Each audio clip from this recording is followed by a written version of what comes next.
এবারে আইনশৃঙ্খলা পরিস্থিতি নিয়ে রাজশাহী থেকে জানাচ্ছেন সহকর্মী মোস্তাফিজ গনি। প্রিয় নম্বর সেট করে বিকাশে সেন্ড মানি করুন ফ্রি। রাজশাহীর বিভিন্ন পুলিশ স্টেশন বা থানার যে কার্যক্রম সেই কার্যক্রম শুরু হতে কিছুটা দেরি হবে, কারণ 5 আগস্টে যে সহিংসতার ঘটনা, তারপরে বিভিন্ন থানায় যে জ্বালাও পোড়া হয়েছে, ভাঙচুর হয়েছে, তার ক্ষত আসলে এখনো কাটিয়ে ওঠা সম্ভব হয়নি।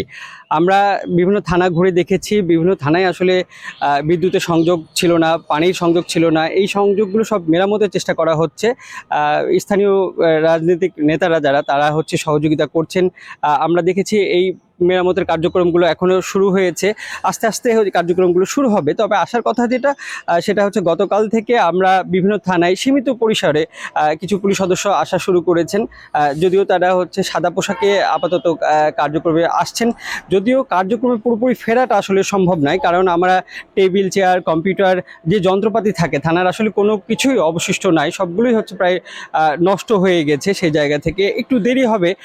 আর প্রতিটা থানাতে আমরা এই পুলিশ এই থানাগুলোর নিরাপত্তা নিশ্চিতের জন্য আমরা আনসার সদস্যদেরকে দেখেছি, সেনাবাহিনীর সদস্যদেরকে দেখেছি, তারা থানার পাহারা দিচ্ছেন এবং তার নিরাপত্তা নিশ্চিতে কাজ করে যাচ্ছেন, যাতে নতুন করে আর কোনো ধরনের হচ্ছে আসলে লুটপাট বা ভাঙচুর বা সহিংসতা বা আগুনের ঘটনা না ঘটে, সেই চেষ্টাটা তারা চালিয়ে যাচ্ছেন। সেই জায়গা থেকে আমরা দেখতে পেয়েছি পুলিশের বিভিন্ন যে টহলের জন্য যে গাড়িগুলো থাকে, সেই গাড়িগুলোর অবস্থাও খুবই খারাপ।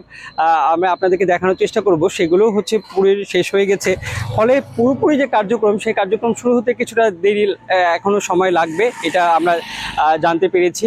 তবে রাজশাহীতে গতকাল সাবেক যারা পুলিশ কর্মকর্তা, পুলিশ সদস্য, তাদের একটি হচ্ছে সংবাদ সম্মেলন হয়েছে। সেই সংবাদ সম্মেলনে তারা যেটা বলতে চাচ্ছিলেন কি, কোনোভাবেই যাতে আর রাজনৈতিক দলগুলোর ক্ষেত্রে এই পুলিশকে তাদের পেটিওয়া বাহিনী হিসেবে যাতে ব্যবহার করা না হয়, সেই জায়গাটা তারা চেষ্টা চালাচ্ছিলেন। তারা বলছিলেন কি, আমরা চাকরি করি, সেই চাকরির জায়গাতে হচ্ছে আমাদের এত প্রাণহানি, আমাদের হচ্ছে এটা মেনে নেওয়া যায় না।